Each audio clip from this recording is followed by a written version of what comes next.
In the modern world, the term ghosting carries a negative connotation. We are told it is immature, cowardly, or cruel to simply vanish from someone's life without an explanation. Society tells us we owe everyone closure. Society tells us we owe everyone a debate. But the Stoic emperors and philosophers of ancient Rome would disagree. To the man building an empire, time and energy are finite resources. When a person proves themselves to be toxic, manipulative, or draining, providing them with an explanation is not a courtesy. It is a waste of your sovereign resources. Today, we are rewriting the rules of social engagement. We are exploring the Stoic guide to ghosting, not as an act of fear, but as the ultimate demonstration of power and self-control. This is how you reclaim your peace. This is the Dominion Thesis. Section 1. The cost of engagement.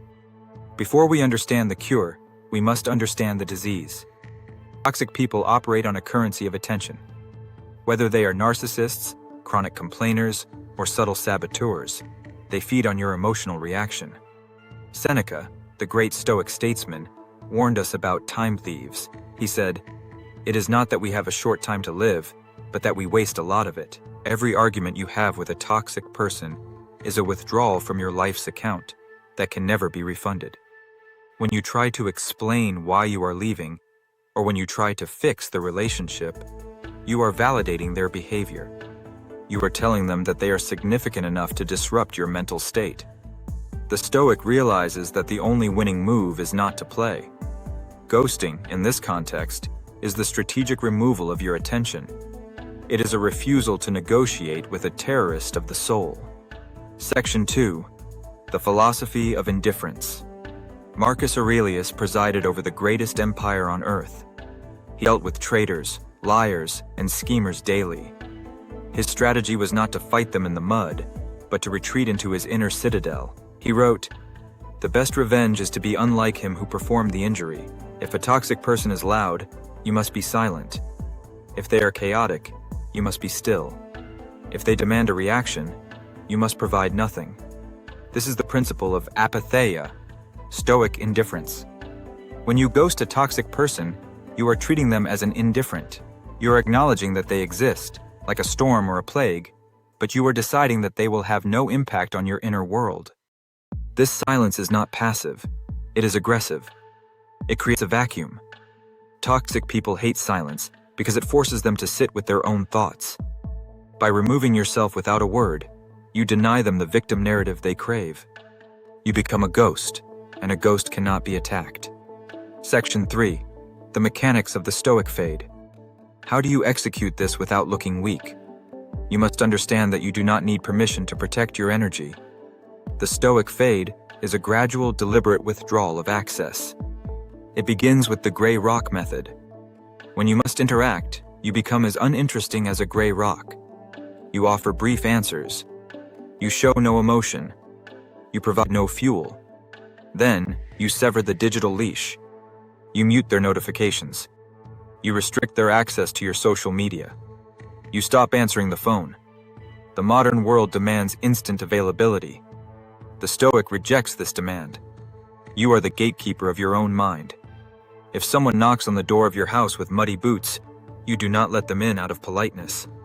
Why would you let a toxic person into your mind just because they sent a text message? The silence you offer is a wall, not a weapon. It protects you, regardless of whether it hurts them. Section 4. Overcoming the guilt. This is where most men fail. They feel the pull of social obligation. Shouldn't I tell them why I'm angry? Shouldn't I give them a chance to change? Epictetus would ask you, how long are you going to wait before you demand the best for yourself? Guilt is a tool of control used by the weak to shackle the strong. If you have already communicated your boundaries and they have been ignored, no further explanation is needed. To explain yourself again is to debase yourself. You must reframe ghosting in your mind. You are not punishing them. You are prioritizing your mission. If a soldier is marching to battle, he does not stop to argue with a heckler on the side of the road. He keeps marching. Your life, your business, and your family are your battle. The toxic person is merely a distraction. Leaving them behind is a strategic necessity, not a moral failing. Section 5. The narrative control. When you go silent, the toxic person will likely grow louder. They may slander you. They may tell others you are cold or arrogant. Let them. Marcus Aurelius reminded us, "It never ceases to amaze me. We all love ourselves more than other people, but care more about their opinion than our own." If you break your silence to defend yourself, you are back in the trap.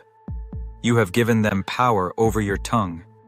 The ultimate dominance is to let a crazy person scream into the void while you continue to build your empire in silence. Your reputation is built on your actions, your results, and your character over decades. It is not built on the rumors started by someone you have outgrown.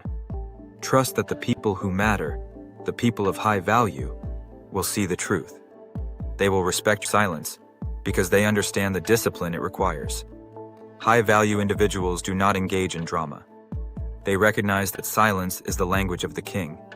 Section 6. The energy audit. Once you have successfully removed the toxic element, you must audit your circle. A Dominion mindset requires a clean environment. Look at the 5 people you spend the most time with. Are they building empires, or are they tearing others down? Are they talking about ideas, or are they talking about people? Stoicism teaches us to associate with people who are likely to improve us. Seneca said, "Associate with people who are likely to improve you. Welcome those whom you are capable of improving." The process is a mutual one. Men learn as they teach. By ghosting the toxic, you create space for the virtuous. You cannot fill a cup that is already full of poison. You must empty it first. This process is painful. It requires you to be ruthless. But ruthlessness in the defense of one's own peace is a virtue. Section 7. The advanced technique, ghosting the noise. Once you master ghosting toxic people, you can apply this to the rest of your life. You can ghost the news cycle. You can ghost the outrage culture on social media. You can ghost your own bad habits. The skill you are building is selective attention. It is the ability to direct your focus like a laser beam, ignoring everything that does not serve the mission. In a world of distraction, the man who can disconnect at will is the most powerful man in the room. He is not swayed by the crowd. He is not triggered by the headline. He is a ghost to the world's chaos, but a force of nature in his own purpose. Section 8. Conclusion. The next time you feel the urge to send that angry paragraph, or to have one last talk to get closure, stop. Put the phone down. Look at the situation from the view from above. Realize that your silence speaks louder than your words ever could. Silence is the ultimate signal of high status. It says, "I am complete without your validation. I am secure without your understanding. I am moving forward without your permission." Ghosting is not about running away. It is about walking away with your head high and your eyes fixed on the horizon. Protect your inner citadel. Guard your time. And never apologize for the silence that saves your soul. This is the Dominion Thesis.